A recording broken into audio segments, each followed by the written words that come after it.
kung kailan nais pumunta sa Bagong Pilipinas Presidential Action Center. Isubmit ka ang iyong application at bigyan ng pagkakataon na ma-review ang iyong isinumiting requirements. Hintayin ang QR code para sa kumpirmasyon ng iyong schedule. Makakatanggap ka ng text message para malaman kung naaprubahan ito. Sakaling hindi ito maaprubahan, makakatanggap ka rin ng text message para ipaalam ang kulang na requirements sa kasubukang mag-register ulit.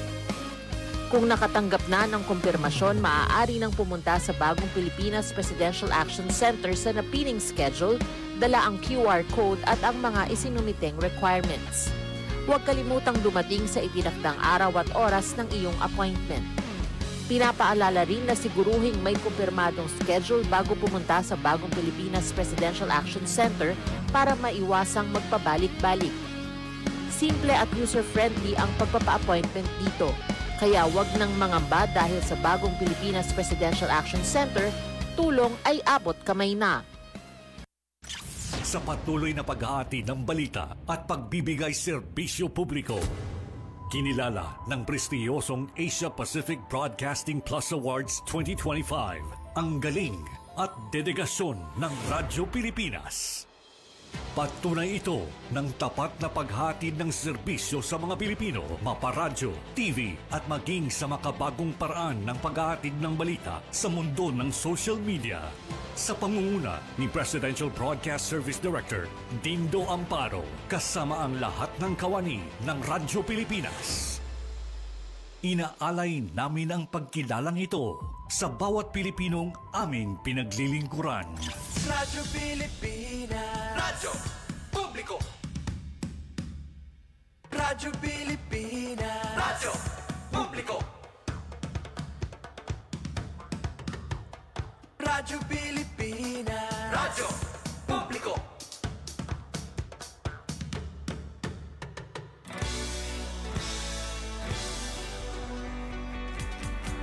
Mahalagang mga balita, napapanahong impormasyon. Kami ang inyong gabay pag may bagyo at sakuna. Serbisyo ng gobyerno kapag may nangangailangan. Mga proyekto ng Pangulo, damang-dama ang pagmamahal niya. Tulay ng mga hinaing, ang problema ng bayan ating lulutasin. Tulay sa himpapawid, tulay ng pagbabago. Radyo Pilipinas, Radyo Publiko ng Bagong Pilipinas. Radyo Publiko, Radyo Pilipinas, Radyo Publiko ng Bagong Pilipino. Mga proyekto ng Pangulo, damang-dama ang pagmamahal niya. Radyo Pilipinas, Radyo Publiko, ang boses ng Pangulo.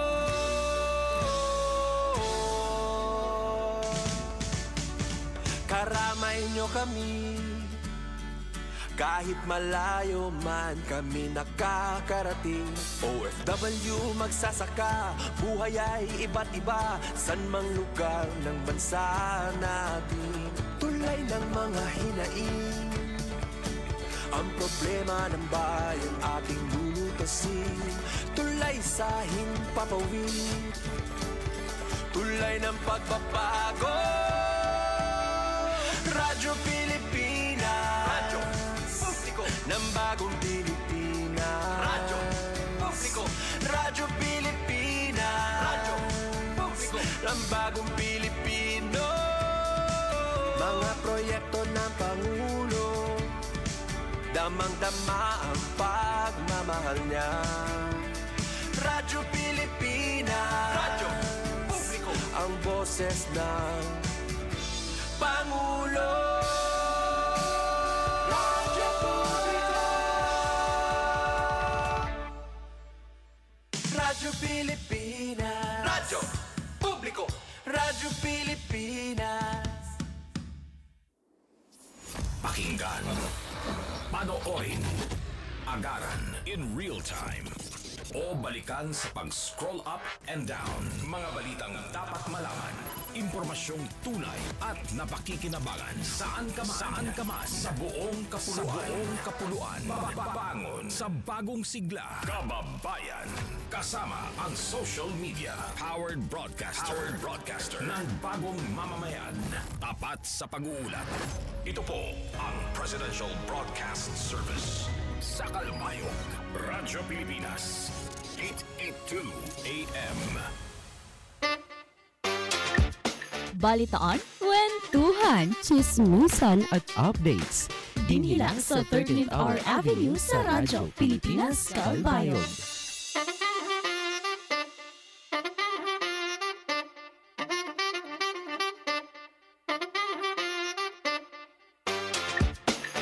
Oras naton mga kasangkayan, 6 minutos na ang naglabay sa Launa, San Culo. Adlaw kita Martes, August 5, 2025, day 217 over 365 days.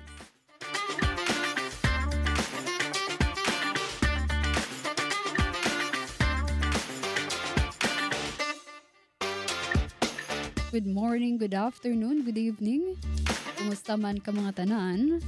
Live kita nga nasusubaybayan sa aton Facebook page, YouTube page, Radyo Pilipinas Kalbayog. Nababatian sa aton mga radyo, 882 kHz AM dial. Kaupod naton sa Master Control, si Ramonat Perito, Israel Gonzalez, ngan Engineer Francis Marnie Balvez, ngan sangaran sa aton Acting Station Manager Hinaro Navalon, akuluwatan iyo makakaupod, Charmaine Perito.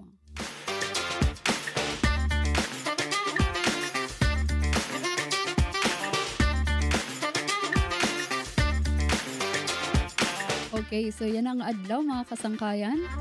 Yan ang adlaw Martes. Is also holiday. Holiday din sa siyudad San Calbayog. Aton ginsasalin urog ang birthday anniversary ni Jose D. Avelino. Adlaw San Kapanganakan. Ika-134 nga birthday ni Jose D. Avelino. So ini nga adlaw dira basta holiday, dira basta bakasyon, dira basta nga makapahuway, adlaw ini para paghinumdum sa naton igkasi probinsyano, igkasi Kalbayognon na naging una nga Senate President kahuman san World War II. Bumulig liwat para mahimo nga syudad, atong gintatawag na Calbayog City. So yan nga adlaw liwat mga kasangkayan sa aton Tuesday tip, kawarang pangan naton kung pinaagi kan Jose Avelino, pagharang pangan naton paano ba liwat magagamit mo ang imo leadership biskan waray ka title, waray ka posisyon. So ito aton mahibaruan later, panawagan na kita, panawagan sa di nga ID. Panawagan kan Mary Jane Rojas nga taga barangay ni Haga, Calbayog City nga alayin po pag-claim sa imo DSWID. Ini an in-turn over din sa amon opisina Radyo Pilipinas Calbayog, nga radyo ng bayan. May bil nga kami atubangan lasan CSWDO left wing San City Hall Compound, Calbayog City.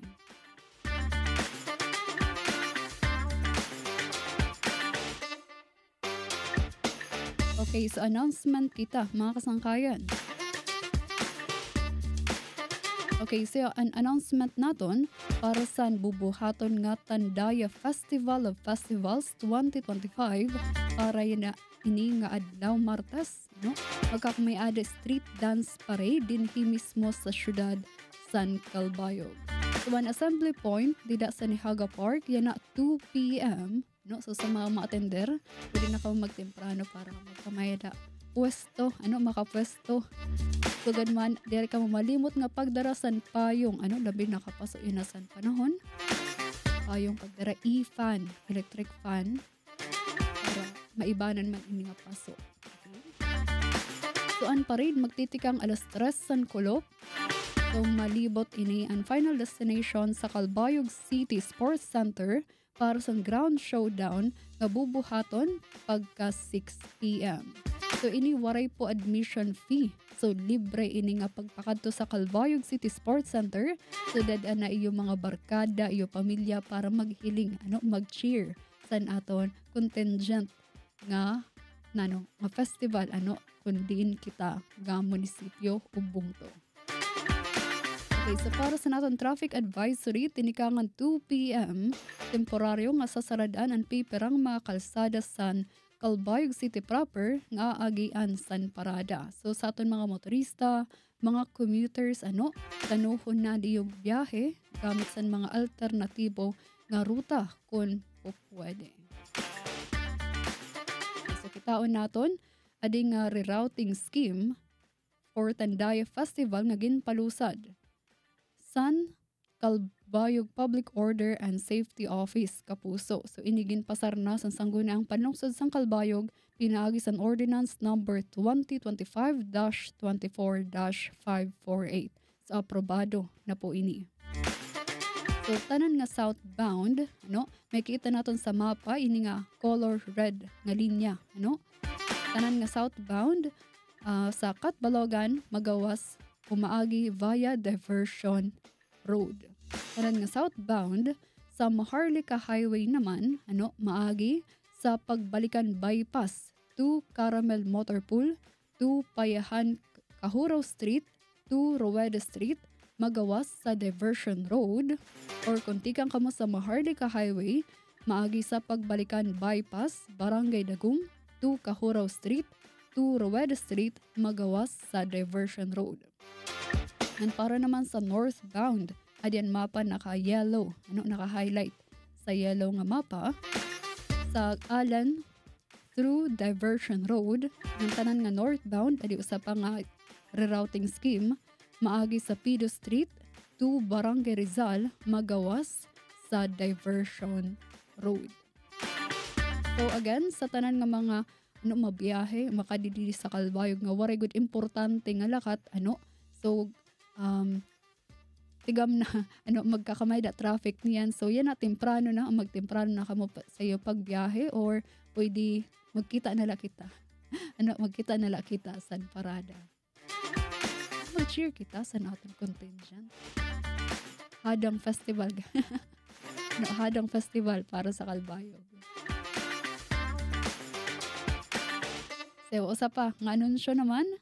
So nagihapon adlaw Martes, kuto buwas Miyerkules August 5, so 2-day affair ini san Summer Day Job and Service Fair 2025. So pilat ka mo, magkamay da mo chance ma-hire on the spot o HOTS. HOTS. So init presente yung ginbubuhat sa Summer Convention Center, may da pre-registration and skills orientation. So masobra 500 o 500 nga job vacancies and available para sa mga lokal o national employers. So nano ba ini nga job and service fair 2025 So may da ini National Skills Registry para certified and imo skills. Sugad man may da Jobs Next program, so libreng skills voucher para pag-boost sa skills para ma-hire dayon. Sugad man may da libre nga learning sessions para andam ka sa job fair proper. So next week iton August 10, Domingo nga adlaw. Pagkakamay dalawat resume writing 101 tutut doon kamo paghimo bongga nga resume para una pala pagkita makita dayon nga maupay ka-hire. So gan mo magkakamay ada interview tips para diri na ma-stress sa adlaw san job fair proper. So otro ang job fair event bubuhaton August 10 next week Domingo nga adlaw. So yes mga kasangkayan mag-attender kita sini nga pre-registration and skills orientation. Yan na ini ugbuwas nga adlaw Summer Day Job and Service Fair 2025. Okay, oras naton. 15 minutos na ang naglabay sa alauna San Kulop. Kita mabalik ka humanla sa tipera ng mga pahibaro.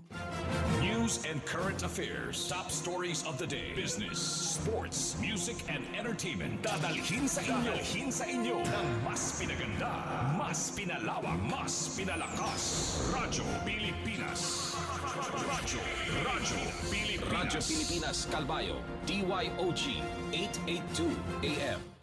Time to celebrate kulturang Pinoy. Tradisyon, musika, sining, literatura at iba pa.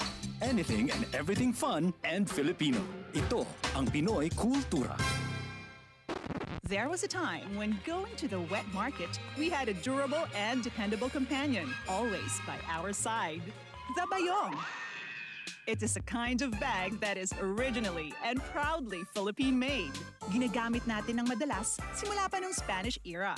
Our resourceful ancestors used dried leaves and wove them into bayong bags. Ang mga traditional bayong ay gawa sa buri leaves in the Visayas at pandan leaves naman sa Luzon. But these days, the materials used for making it vary from plastic to other organic materials. Ngayon, mukhang sikat na naman ang bayong bags, nationally and internationally. It was seen on New York Times Square billboards during the 2022 New York Fashion Week. Pero kahit naging sikat na fashion statement na ito, ang bayong, bit-bit pa rin lagi ng tita ko tuwing siya'y namamalengke. And why not? It's so convenient to use and an environmentally friendly alternative to plastic shopping bags. Kaya't siguruhing may bayong na nakatabi para sa mga pinamili. Yan ang Pinoy Kultura because our culture is cool. Pananim at ang mga baha na dulot ng malalakas na mga bagyo. Sunod-sunod na sakuna ang nanalasa sa ating mga buhay. Marami sa ating mga kababayan ang nawalan ng matutuluyan at makukunan ng pagkain. Pero dahil sa bilis ng aksyon at responde ng ating pamahalaan sa pamumuno ng ating Pangulong Ferdinand Bongbong Marcos Jr., ay nagpahatid ng agarang mga tulong upang punan at sustentuhan ang mga pangangailangan ng ating mga kababayan. Umabot sa halos 8 milyon na family food packs ang naipadala sa bawat sulok ng bansa para sa mga nasalanta nating mga kababayan. Napakalaking tulong ng mga family food packs na bigay ng ating pamahalaan. Bawat buhay ay mahalaga sa Administrasyong Marcos. Kaya makakaasa ang bawat Pilipino na kaagapay nyo ang pamahalaan sa bago ninyong simula.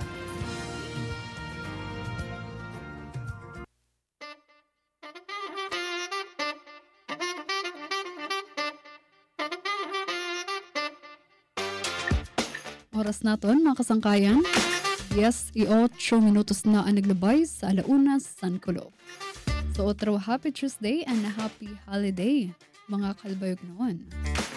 Okay, isa nang adlaw mga kasangkayan aton ginse-celebrar ang kaadlawan birthday ni Jose D. Avellino. So, si Jose D. Avellino, Jose Dira Avellino, ang ginanak sa taon August 5, 1892, dinhi mismo sa Calbayog, Samar.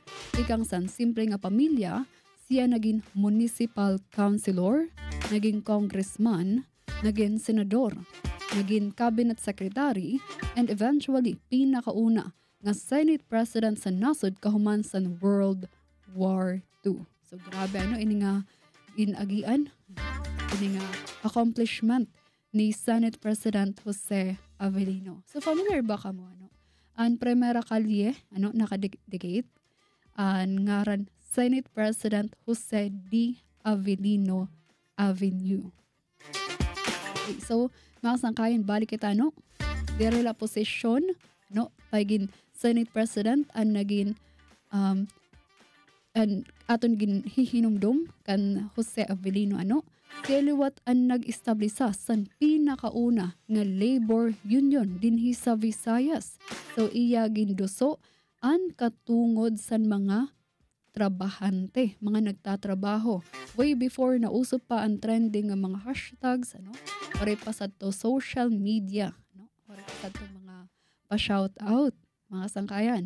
And syempre siliwat ang utak sa luyosan kamay ada o paghimo sa syudad San Calbayog.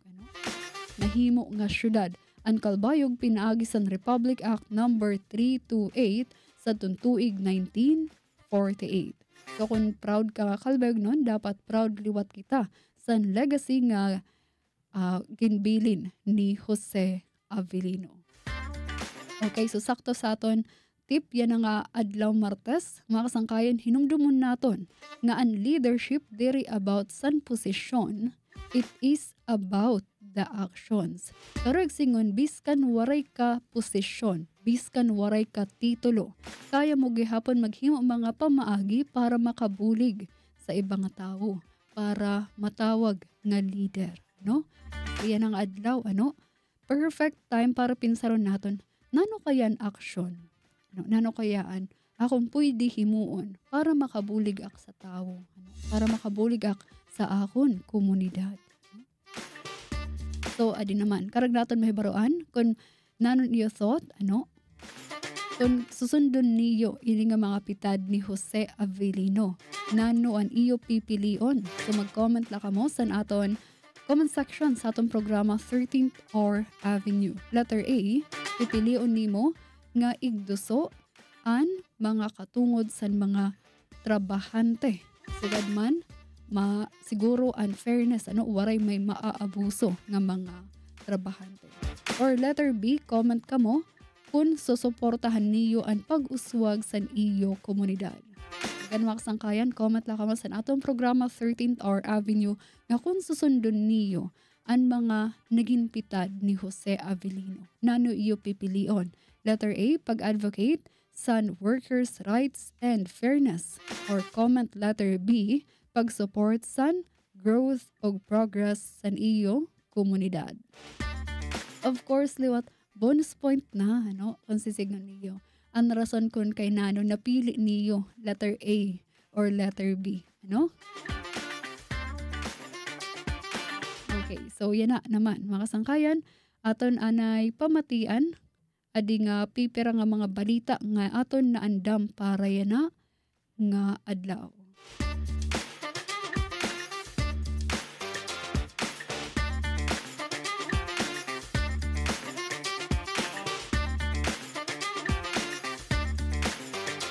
Siyahan sa aton unang balita, samtang may paandar sa Senador Erwin Tulfo nga buwagin na daw ang Pantawid Pamilyang Pilipino Program for Peace ug himuon livelihood assistance nala ay ada. Diri matugot ini nga duhang nga magbaralaod. Una ni dida si Representative J.C. Abalos san For Peace Party List. Siring paniya, diri igbasura, i-recalibrate naton. Tama na daw nga limpyohon ang listahan, ayuson ang reklamo system, ug dapat marangal ang pag-graduate sa mga diri na kwalipikado. So dapat waray padrino system, waray palakasan, waray kulay politiko. So fair game para sa ngatanan. Samtang tutol liwat si Representative Laila de Lima sa ML Party List. Saring paniya, ang For Peace diri limos. Ini ang shared responsibility. Sanglit naman may kondisyon dapat ang ayuda. Dapat nag-aaram ang mga kabataan, may the health check-up sa nanay ug tatay nga nasunod sa balaod si kuya.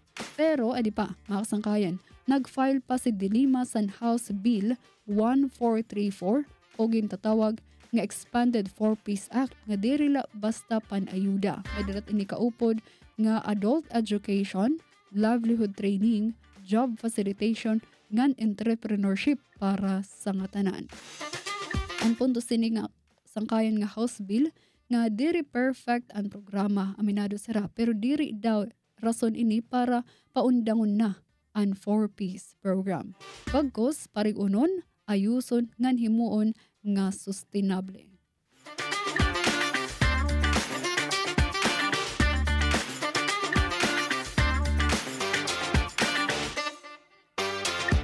Adi usa pa nga balita mga sangkayan.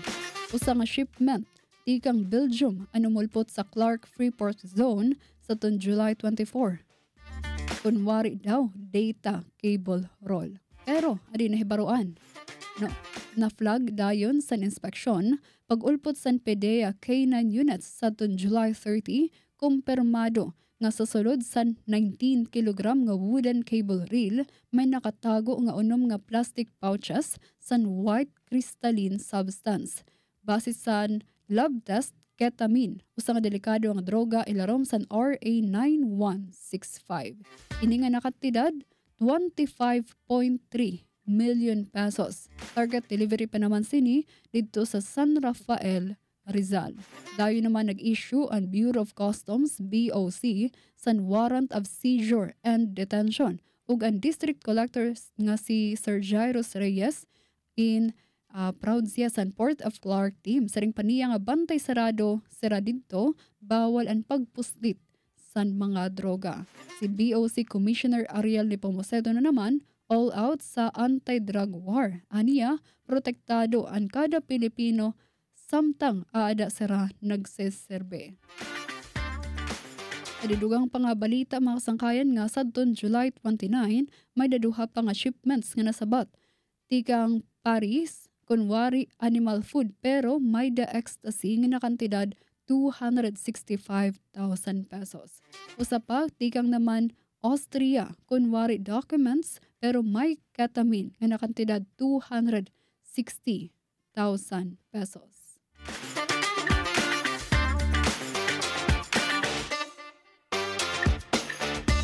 Ngan sa katapusan naton nga balita o update, mga kasangkayan, diwaray na nagpatumpik-tumpik pa si Presidente Ferdinand R. Marcos Jr. Nagpahayag siya mensahe. Sa ikatulong nga episode sa iya Marcos in Action podcast, inbanatan niya ang mga substandard, palpak, ghost projects di na binaaton mga flood control nga nalulumos na sa korupsyon. Mando ni PBBM sa Department of Public Works and Highways DPWH igsumiter ang bugos nga listahan sa mga flood control projects nga gintikangan o nahuman sa sulod sa 3 ka tuig. Bakit daw? Para madakop ug mapabaton ang mga kasabwat sa mga proyekto nga puros drawing, waray epekto pero ubos ang pondo sa taong bayan. Taring pa ni PBBM, diri pwede nga nag-audit la kita. Kinahanglan pantay-pantay, bilngon ang tanan nga nanlilimbong sa pondo sa taong bayan. Ngan pahayag pa ni PBBM nga kung sino ka man, kontraktor ka man, opisyal, kaalyado o diri, sorry na lang. Diri la flood control projects mga kasangkayan malibot ini nga nasabing investigasyon, tanan nga government projects nga may bahid san pan-aabuso san pondo, kinahanglan magkamay-ada baton. Sugad man kung may proyekto, dapat may resulta, kung may nawawara nga pondo, dapat may bumaton, ngan kung may nasita, sorry na lang. Saring pa ni PBBM. Oras naton 28 minutos na ang naglabay sa alauna san kulop asyaton kabugasan san aton mga balita parena nga adlaw kita mabalik kahumandasan pipera nga mga pahibaro. News and current affairs, top stories of the day, business, sports, music and entertainment. Dadalhin sa inyo ng mas pinaganda, mas pinalawak, mas pinalakas. Radyo Pilipinas. Radyo Pilipinas Kalbayo, DYOG 882 AM. Pananim at ang mga baha na dulot ng malalakas na mga bagyo. Sunod-sunod na sakuna ang nanalasa sa ating mga buhay. Marami sa ating mga kababayan ang nawala ng matutuluyan at makukunan ng pagkain. Pero dahil sa bilis ng aksyon at responde ng ating pamahalaan sa pamumuno ng ating Pangulong Ferdinand Bongbong Marcos Jr. ay nagpahatid ng agarang mga tulong upang punan at sustentuhan ang mga pangangailangan ng ating mga kababayan. Umabot sa halos 8 milyon na family food packs ang naipadala sa bawat sulok ng bansa para sa mga nasalanta nating mga kababayan. Napakalaking tulong ng mga family food packs na bigay ng ating pamahalaan. bawat buhay ay mahalaga sa Administrasyong Marcos. Kaya makakaasa ang bawat Pilipino na kaagapay nyo ang pamahalaan sa bago ninyong simulan. Halal certified product, sagot ka ng Department of Trade and Industry o DTI. Sa ilalim ng Halal Development Program, tutulungan ang mga MSMEs o maliliit na negosyo na maging halal certified para makapagbenta sila sa global market. Plus, may opportunity ka na makakilala ng potential export partners at collaborators sa Islamic finance at halal ecozones. Kaya't kung ikaw ay isang entrepreneur, this is your chance to level up and bring your products to the world stage. Halal certified na negosyo, push mo na yan! 13th R Avenue sa Radyo Pilipinas Calbayog.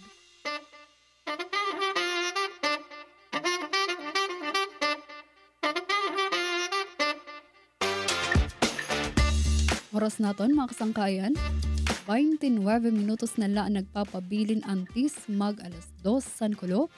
Kamu padayon paghihapon nga namamati sa atong programa 13th Hour Avenue dinhila sa DYOG Radyo Pilipinas Radyo Publiko Calbayog 882 kHz AM dial. So, regla naton bation at mga kasangkayan nga nagsasalin urog sa nara adlaw na tawhan. Happy birthday holiday sa your birthday. And yes, karaglat naton bation aton igkasi media igang sa Magic FM, naton igkasi PCO sa Philippine Information Agency PIA Summer. Adi sa na para mag-cover sa bubuhaton nga Tandaya Festival of Festivals. Yan na nakulob. So good afternoon sa katanan. And yes naman, makasangkayan sa mga bago pala din sa Radyo Pilipinas, pamiliwatan iyo mahihilngan sa TV. Yes, pwede na kami sa TV. Ini ang joint cooperation sa PTV pati na sa Radyo Pilipinas. Padayon kami nga iyo subaybayan ngan suportahan sa telebisyon pati na syempre sa aton mga radyo. Sa GMA for the Box adto kami, Channel 45, Kutub 49, and sa TV Plus naman iyo kami mahihilngan sa Channel 3. Of course, padayon paghihapon kamo nga bumisita sa aton Facebook page, YouTube page, Radyo Pilipinas Calbayog, mati sa aton mga radyo, 882 kHz AM dial. Okay, update naman kita sa kamutangan sa aton panahon para na nga adlaw, Martes. Adi si Ma'am Shinal Dominguez, Weather Specialist, tikang sa DOST Pag-asa Central. Tuluyan na pumasok ng ating Philippine Area of Responsibility itong binabantayan nating low pressure area. Kanina 3 a.m. ay ito'y huling namataan sa layong 895 kilometers east ng southeastern Luzon. Sa ngayon, mababa naman yung tsansa neto na maging isang ganap na bagyo, pero meron tayong dalawang senaryo na possible dito sa ating low pressure area.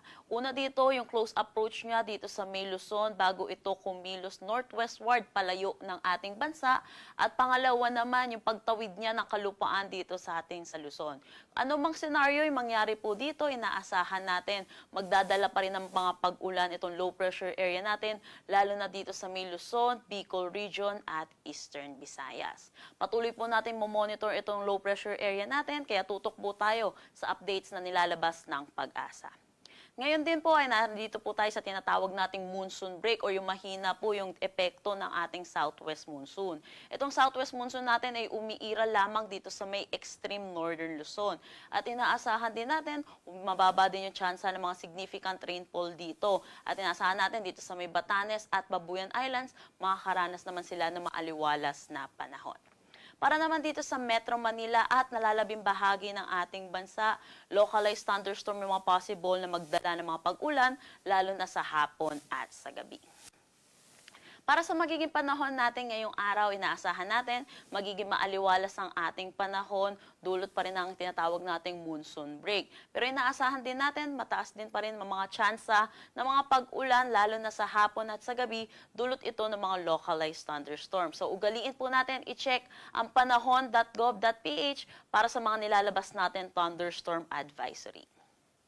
Para sa Metro Manila, asahan natin ang agwat ng temperatura ay 25 to 34 degrees Celsius, Lawag 24 to 32 degrees Celsius. For Tuguegarao, asahan natin ang 25 to 35 degrees Celsius, Baguio 16 to 23 degrees Celsius. For Tagaytay, 23 to 31 degrees Celsius, at Legazpi 25 to 34 degrees Celsius. Gayon din dito sa may Palawan, Visayas at Mindanao, magiging maaliwalas din ang ating panahon. Pero inaasahan natin dahil meron po tayong low pressure area, yung paglapit nito or yung magiging trough nito or extension, posible magdala ito ng mga pag-ulan mamayang gabi dito sa may Bicol region, pati na rin dito sa may Eastern Visayas. So mag-ingat po yung mga kababayan po natin sa mga posibilidad po ng mga flash flood at mga pagguho ng lupa. Para naman dito sa Palawan at Kalayaan Islands, inaasahan natin ang 25 to 32 degrees Celsius. For Iloilo, 25 to 33 degrees Celsius. For Cebu, 27 to 32 degrees Celsius. Tacloban, 26 to 33 degrees Celsius. For Zamboanga, 25 to 34 degrees Celsius. Cagayan de Oro, 25 to 32 degrees Celsius. At Davao, 25 to 34 degrees Celsius. Wala naman tayong nakataas na anumang gale warning sa anumang seaboards ng ating bansa. Pero pinapaalalahanan po natin mga kababayan po natin mangingisda at may mga sasakyan maliit pandagat, may mga posibilidad po na thunderstorm, lalo na po sa hapon at sa gabi. Ito po rin po yung mga tendency na tumaas po ang ating mga pag-alon. 13th R Avenue sa Radyo Pilipinas, Calbayog. Thank you, Ma'am Chanel Dominguez, weather specialist. Tikang sa DOST Pag-asa Sentral para paghatag sa aton sa updates ng kamutangan sa panahon. Ang sa aton pagtagapanahon, partikular din sa syudad sa Calbayog, kaya nga pangurason madampo ganatong kalangitan. Maupay nala para may iban-ibanan man ang pasong aton eksperyensya, no? At ang temperatura sa 32 degrees Celsius, pinakahamubo sa 24 degrees, pinakahitaas sa 32 degrees. So far, wala man kita expected nga pag-uran. Ngayon ang kulo. Pero daw man taghapon nga mapaso aton ma-experience. Labi nga, may kisok-sok kita niyan sa pila. Ano? Kita niyan. So of course, mga sangkay, hindi nagahat ko kamo. Magdara kita payong, magdara kita tubig, no? Pamaypay or ifan. Magdara kita, of course, bimpo, ano, para pahid san balhas, ano, para uri na magkasakit yan ang panahon. Okay, update naman kita sa naton pagtagatubig Calbayog Water Company Incorporated. So tigang pasadton August 2, Sabadong adlaw, nagkamayada na low pressure to no water nga service advisory ngin palusad sa Calbayog Water Company Incorporated. Kundiin apektado sini ang mga barangay sa Calbayog, partikular sa Barangay Rawis, Bagakay, and Carayman, sugad man mga barangay sa Santa Margarita, partikular sa Burabod, Kautod, ngan Monbon. So ini nga service advisory, mahuhuman niya na adlaw Martes, August 5, so kundiin. Niyan 10 p.m. to 6 a.m. and last. San sinigagin bubuhat nga pressure management sa Calbayog Water. So ginhangyo gihapon ang nga tanan na magtirok sa tubig para may magamit kamo sining nga pangurason. Update sa aton pagtaga-kuryente, unahon naton sa Melco 1. Okay, so good news sa mga konsumidor, waray service advisory nga ginpalusad ang buhatan hiunong san pagkaparong san kuryente. Pwede kita sa Melco 2, sa mga MCOs, miyembro, konsumidores tag-ada. Kaya kung makalimot pagbayad sa new power bill para diri ka mo makasayaw sa disconnection schedule. Okay, siya na nga si Mana, may the schedule sa Santa Rita, Basay, Marabot area. So alay na para diri ka mo mautdan sa iyo supply san kuryente. Sugad man yan na adlaw Martes, ngan buwas Miyerkules, may dao sa pang-schedule pag-disconnecta sa linya sa Paranas area. Alay na no, mga kasangkayan? Sa Melcodos gihapon, yan na adlaw, buwas ini adlaw Miyerkules, may da emergency power interruption. 9 a.m. to 5 a.m. magkulop nga pagkaparong san kuryente. Apektado, parts san Hinabangan Samar, partikular sa Barangay Rawis, Bukalan, ngan Osmeña.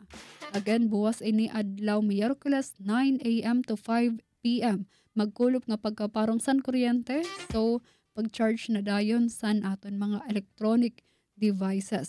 Para ni paghatag lugar san pagbalyo san critical rotten pole structure. Dunot na nga poste. Ngan line clearing operation sa Barangay Rawis, pakadto Barangay Osmeña.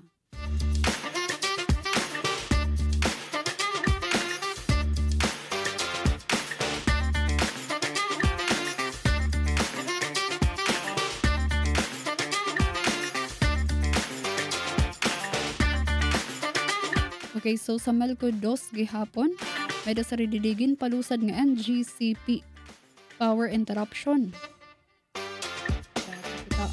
Taon mga kasangkayan.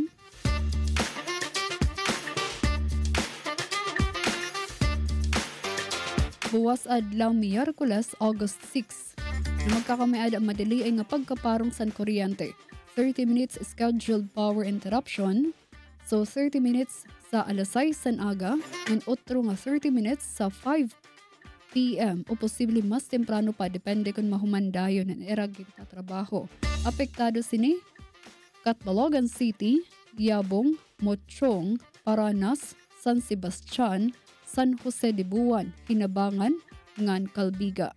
Katrabahoon sa NGCP ang maintenance activities sa era Paranas 2 Bliss 69 kV transmission line. Otro mga kasangkayan, tikang ini sa NGCP 30 minutes nga scheduled power interruption buwas adlaw Miyerkules, August 6. 30 minutes sa 6 a.m. ngan otro 30 minutes sa 5 p.m. o mas temprano pa. Apektado Catbalogan City, Yabong, Mochong, Paranas, San Sebastian, San Jose de Buwan, Hinabangan, ngan Calbiga.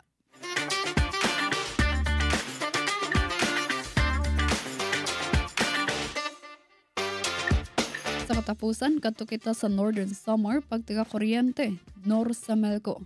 So good news naman sa mga MCOs, waray service advisory nga ginpalusad ang buhatan hiunong san pagkaparong san kuryente.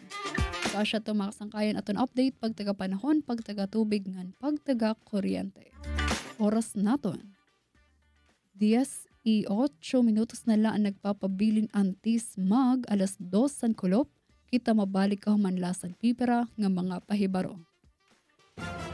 News and current affairs, top stories of the day, business, sports, music, and entertainment. Dadalhin sa inyo ng mas pinaganda, mas pinalawak, mas pinalakas. Radyo Pilipinas. Radyo Pilipinas Calbayo, DYOG 882 AM. Mula sa matinding init hanggang sa hagupit ng malakas na bagyo, ramdam ng Pilipinas ang pinsalang hatid ng climate change, gaya ng pagbaha, landslide at pagkasawi ng marami. Kaya ang Climate Change Commission pinangunahan ang buong National Adaptation Plan para maisama ang pag-adapt sa climate change sa pulisiya, programa at aktibidad ng pamahalaan. Palakasin ang ating kapasidad sa peligro ng pagbabago ng panahon. Handa tayong tumugon. Taon-taon, 1 milyon. Ito ang naistuparin ni Pangulong Ferdinand Marcos Jr. sa kanyang flagship program, ang 4PH o Pambansang Pabahay para sa Filipino Housing Program sa buong bansa. Sa Bulacan pa lamang, 6 na housing projects na ang sinimulan. Sabay-sabay natin sinisimulan ang pagpapatayo ng Pambansang Pabahay para sa Filipino Housing Project ng pamahalaan o 4PH sa 6 na bayan sa lalawigan ng Bulacan. Sa pamamagitan ng mga proyektong ito, hindi na malayo ang posibilidad na makakamtan ang pangarap ng libo-libong mga Bulakenyo na magkaroon ng maayos, disente at abot-kayang tirahan. Oras na matapos, kabuang 30,000 bahay ang matitirhan ng mga taga San Jose del Monte City, San Rafael, Pulilan, Pandi, Giginto, Malolos at Bukawe, Bulacan. Sa bagong Pilipinas, walang Pilipinong walang bahay sa sariling bayan.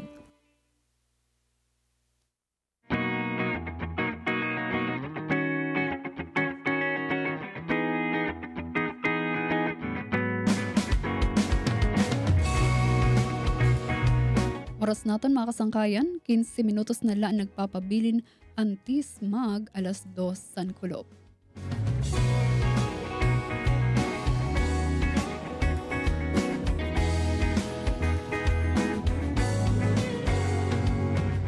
Nagkatarag buha sa dapit han kalibutan.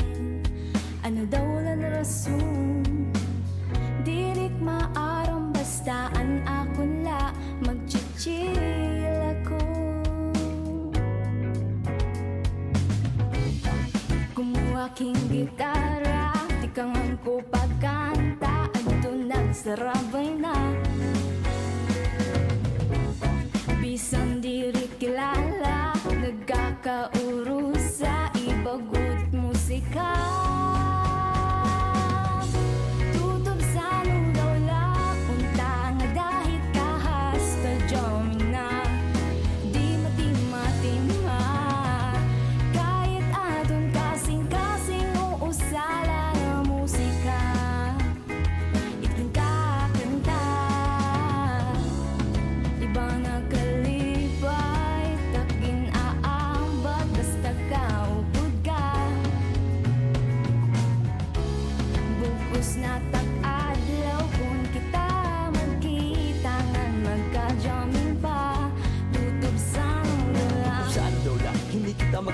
Sa ginaampo nga Ginoo nga ontangad at kaasta sugad man inusa nga paborito nga kanta diri ako masusuman bisan oro utrungon pa musika amuan usa nga naging rason kung kay endo nagpurusan natong direksyon paghahabig tuon usa kita na constellation kay kada usa aton ni adda kita connection sa tap may musika ako nga nababatiin damugod na abutan kita akong di mga ngalimtan anaton po sa mga kadramahan labi na una nga adlaw nga ikaw ako nakitang kay iba na kalipay takin na abat basta kaubod ka bugos na tak-adlaw kung kita magkita ngan magka-jamming pa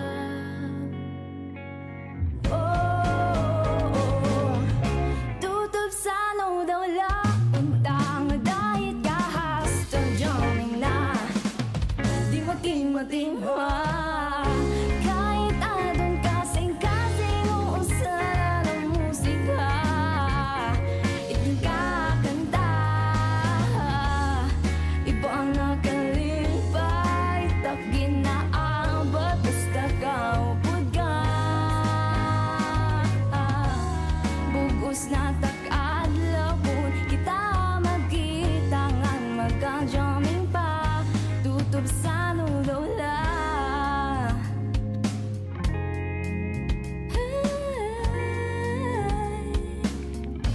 tutob sa nulula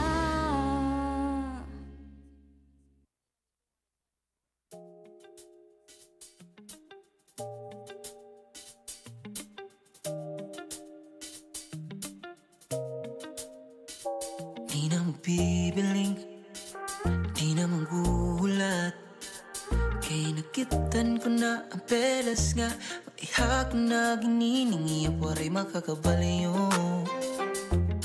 waray makakapareho sa ningong dagway nga ikaw wala pero miyan nakikitan damit sa ningong mga mata kan magtamis mga imim naging pupulot mo ako nung nahunangan kasing-kasing hinigog mo ko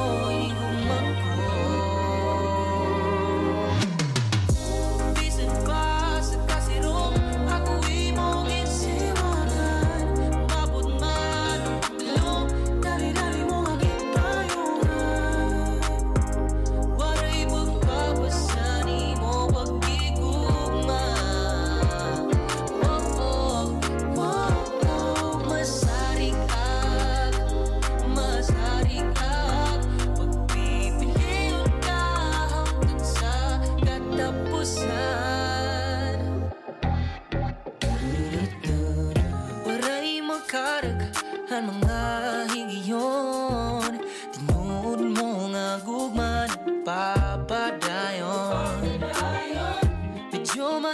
ihanaan mga naglabay Ay laman ta kapara ang kalipay Ringat sa nim mga mata Tamis mga imim Kagin pupulon mo Ako muna hunangan kasing-kasing Hinigong mo ko, hinigong mo ko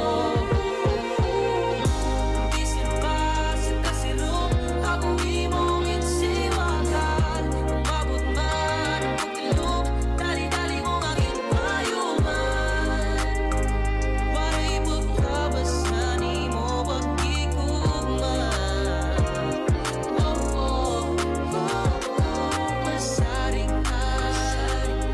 Masaring ipiliyon ka sa katapusan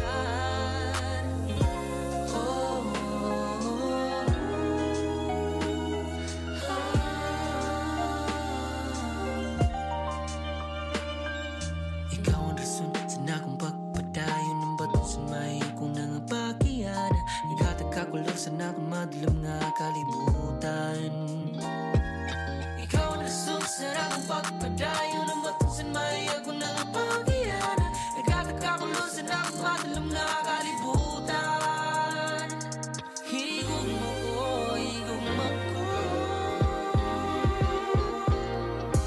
Bisan pa sa kasilong Ako imong insiwakan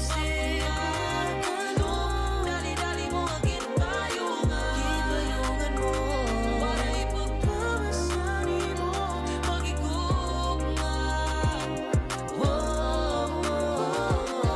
Masaring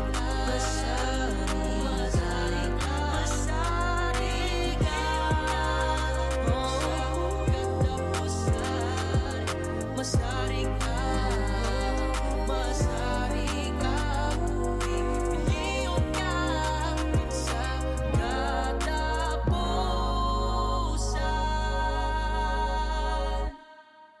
13th Hour Avenue sa Radyo Pilipinas, Kalbayog.